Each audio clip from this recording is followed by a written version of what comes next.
Hello and welcome to my channel, to the video. I have not done one of these in a while, and I'm going to go ahead and apologize for the shaky cam because my tripod is not working.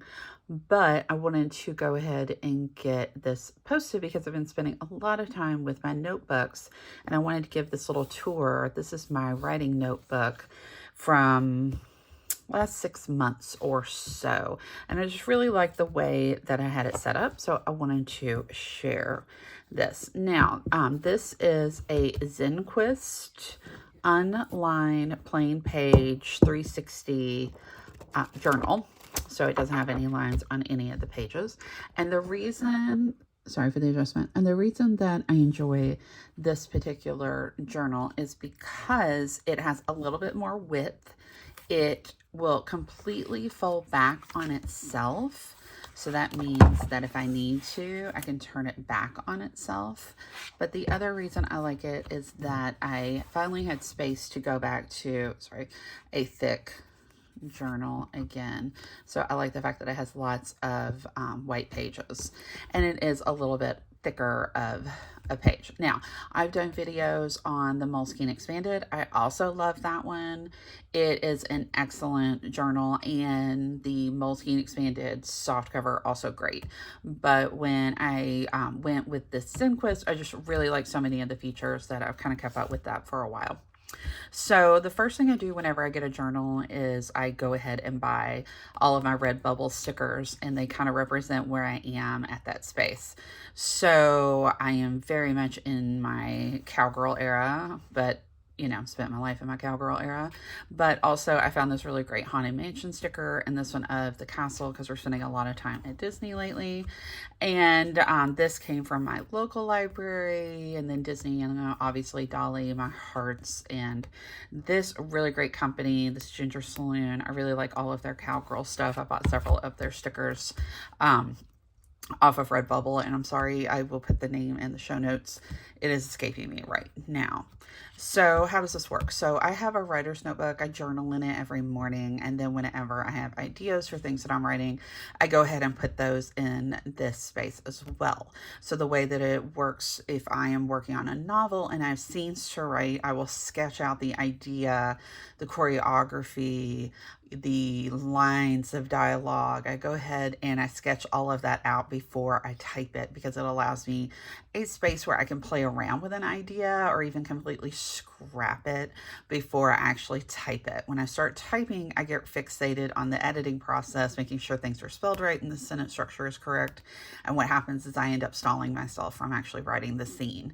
So if I start off with a long-handed version, I can go ahead and get the scene out and then work with it as I type it up, and that gives it another edit as well. So inside of this particular journal, I was doing a lot of morning journaling.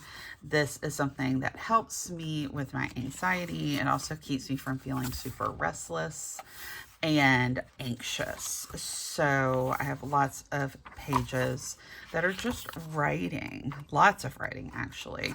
But whenever I decide of something I want to publish, whether it is an essay or it is a scene for a novel, I put a little washi flag on it. So it lets me know that I need to go back and review the thing that I wrote and possibly even type that up.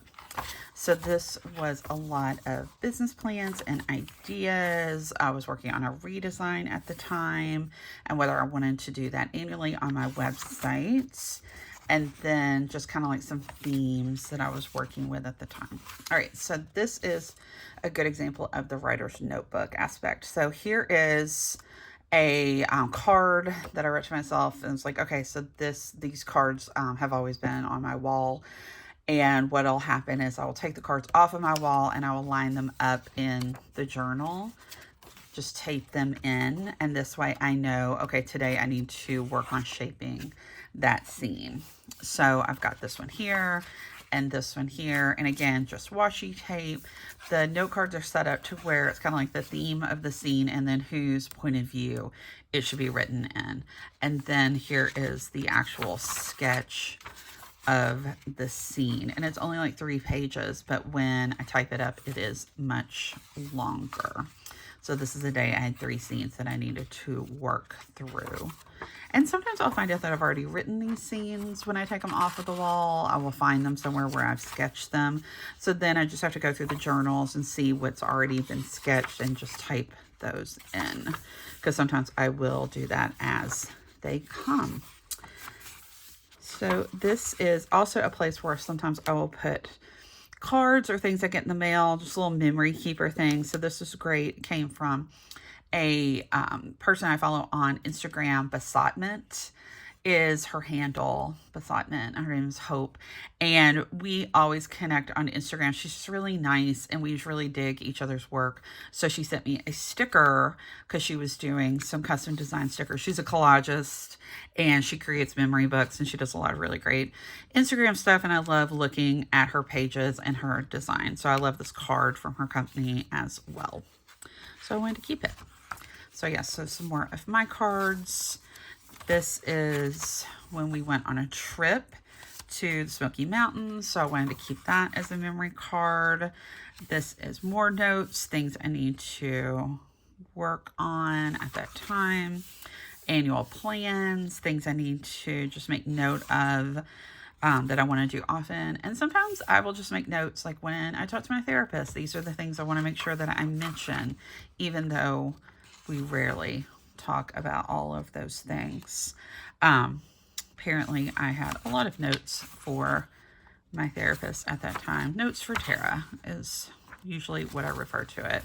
So yeah, I had a lot of things I needed to work through, a lot of lists, a lot of ideas that were kind of flowing in and out. And then next novel idea. So I put a little flag here of an idea about what I would want to work on that next level. And then filled this one all the way up, like almost to like the last page. And then in the back, I was watching a lot of Emily in Paris. So I had my Emily in Paris stickers also in the back page.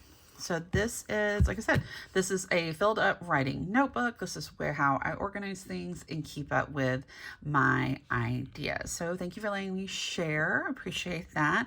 And hopefully gives you some ideas and possibly even sent you looking for the Zequenz journal because it's really awesome. And it doesn't ghost. I get that question a lot about ghosting, but I would also point out, as you can notice, I don't get really fancy with gel pens. I use an Acroball. It's refillable, but it's the Acroball ink. This is a Jotter pen. So I don't use gel pens because I don't like ghosting, but I found some ballpoints that I really enjoy through the Pilot Pen Company. And I get a lot of my pen stuff from Jet Pens. That's where this one came from, and I love it. It's pretty awesome. So yeah, so ballpoint for me, refillables, those are the things that work best. So again, hope you enjoyed this, and I will be checking in again soon.